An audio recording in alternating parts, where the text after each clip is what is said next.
Little Miss Bossy. On Monday, little Miss Bossy went for a walk. She met Mr. Nosy. "Where are you going?" he asked. "Mind your own business," she retorted. On Tuesday, she met Mr. Noisy. He was singing, noisily, of course. "Shut up," she told him. On Wednesday, she met Mr. Happy. He was smiling as usual.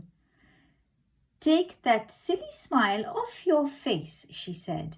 As you can imagine, little Miss Bossy wasn't very popular, to say the least. Now, little did Miss Bossy realize, but somebody had seen her bossing Mr. Nosy about. And that same somebody had seen her bossing Mr. Noisy about. And that same somebody had seen her bossing Mr. Happy about. The wizard, whose name incidentally was Wilfred, went home thinking. Something really ought to be done about Miss Bossy, he thought to himself as he walked along.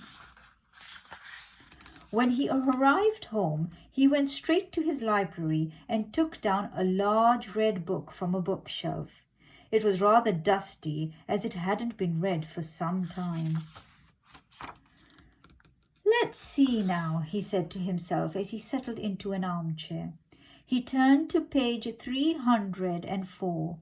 At the top of the page it said, "How to Stop People Being Bossy." Wilfred the Wizard read the page very carefully, shut the book, put it back on the bookshelf, and grinned. A particularly wizardy sort of a grin. The day after, which was Thursday, little Miss Bossy met somebody who was fast asleep, as usual. "Mr. Lazy." "Wake up," she said bossily, and prodded him in the tummy. "Ouch!" protested Mr. Lazy. But behind Miss Bossy, Wilfred the Wizard, who had been following her, said something too, under his breath. A wizardy word he'd learned from page 304. And do you know what happened?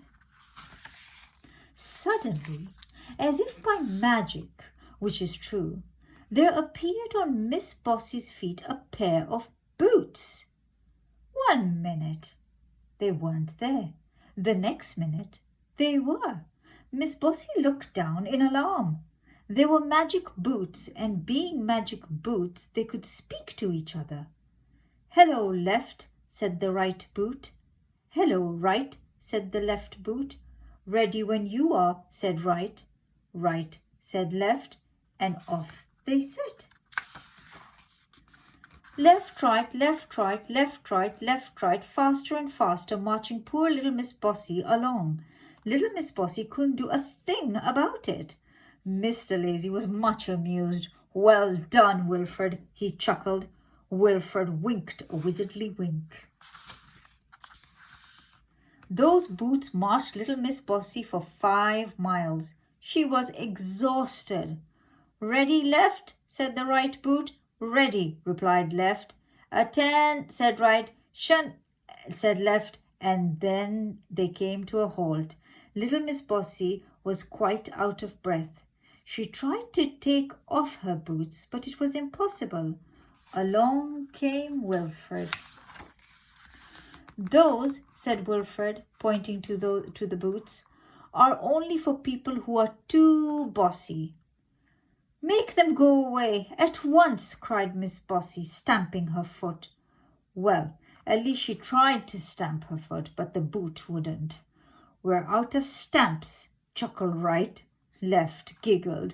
"You will do as I say," shouted Miss Bossy. "Ready when you are," said right. "Right away," replied left. "Quick march," and off they set again. Left, right for 10 miles, and then they stopped again, and along came Wilfred. "Make these stupid boots go away," shouted Miss Bossy. "Only if you say the magic word," replied Wilfred. Miss Bossy thought, and thought, and thought again. Please, she said. That's better, smiled Wilfred. And he said the wizardy word again, under his breath, from page 304. The boots disappeared, as if by magic. Now then, said Wilfred sternly, wagging his finger, stop being bossy, or you know what will happen. Miss Bossy nodded miserably. Very well, smiled Wilfred, and went. And do you know something? From then on, until now off, little Miss Bossy was a changed person, not bossy at all. And you know why, don't you? You know what she's afraid of? Bossy boots. The end.